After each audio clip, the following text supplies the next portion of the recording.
Hey guys, it's Goldi, your beloved commissioner of the ABL, and as promised tonight, I said I would review the ABL finances in a video, which I'm making right now.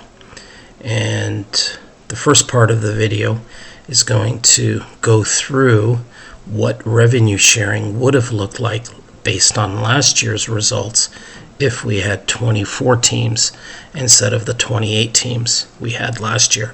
And I believe Gary, a few weeks ago, unfortunately been busy traveling at work, but now I'm on vacation, so I had some time tonight to lay it all out and review the data with you. So first things first, let's take a look at the Constitution, which should be right here. And the Constitution reads that the percent tax rate will be calculated each year by the Commissioner to ensure that the gap between the top revenue earning team and the worst revenue earning team is 25%. And the set percentage of total revenue on the first day of the off season, all teams will pay X percent tax rate on their total revenue earned. This pool of tax money is divided evenly amongst all 28 teams in the ABL. And we have no other further adjustments that are made to the team's finances, which is 3. So what this means on the spreadsheet that I update regularly, and I know Mike has also helped during the year, share it,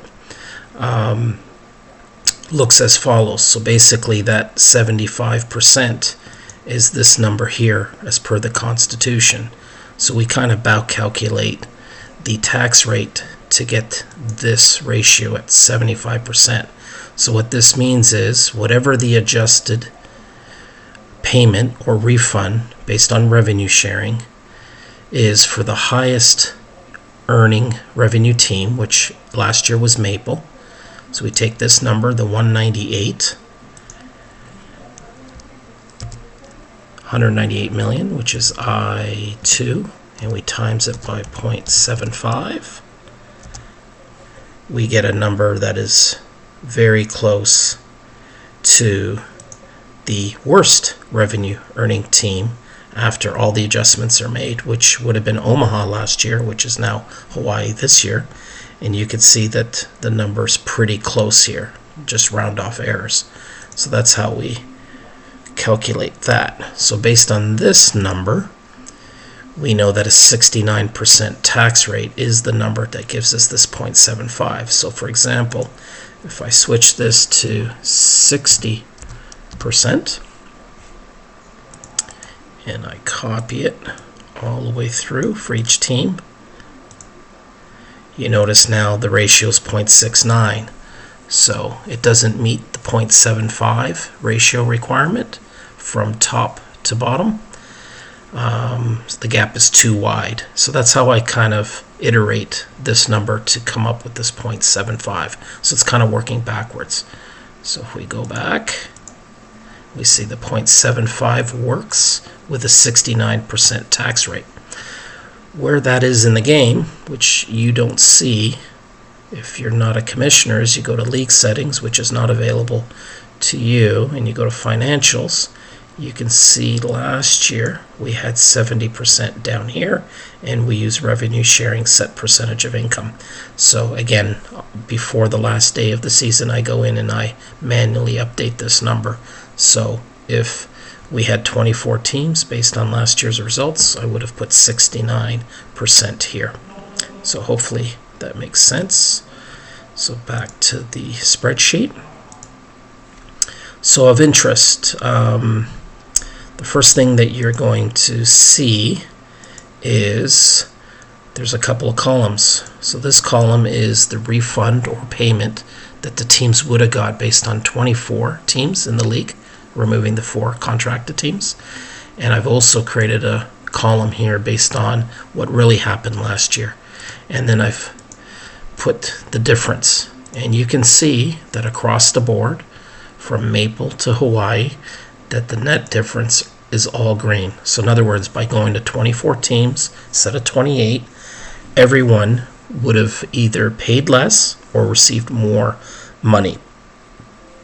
So if we just take a look at Maple as an example, because the tax rate was lower at 69 versus 70, the amount of tax that Maple paid is less, and because the pool of money is less, but because we have 24 teams versus 28 teams, the net effect is greater in terms of how much money we would have got per team. Those two combined factors provide more money back to Maple. So instead of paying $61 million, we would only pay $56 million. Meanwhile, a team like Hawaii, who's at the bottom, the tax rate is lower by 1%, but the amount of dollars is not impacted as much because the revenue number is fairly small. So they get the benefit of equal sharing of that pool of money at 119, which is more. But the amount of tax they save is a little bit less than Maple because the number is smaller. So their net effect is still positive, but not as big as Maple's at 5.3. They only get 3.7 million. So as you move up in revenue, net revenue, the amount of difference increases because of that reason. So I've made a comparison here between 24 teams and 28 teams, and you could see also with 24 teams, less teams would pay the tax and more teams would get the benefit.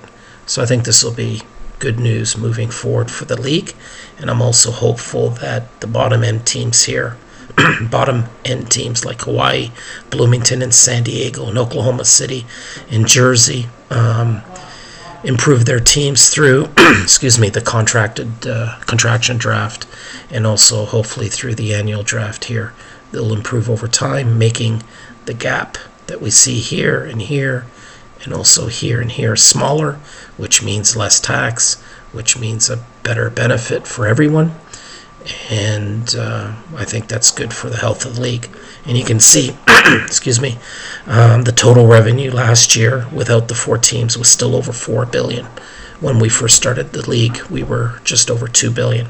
So the league is very healthy. There's a lot of money, and players have made out like bandits, but also owners have made out like bandits as well, pocketing a lot of money. I think this was the first year that owners actually gave back some money to some of the teams that needed it, like Kansas City.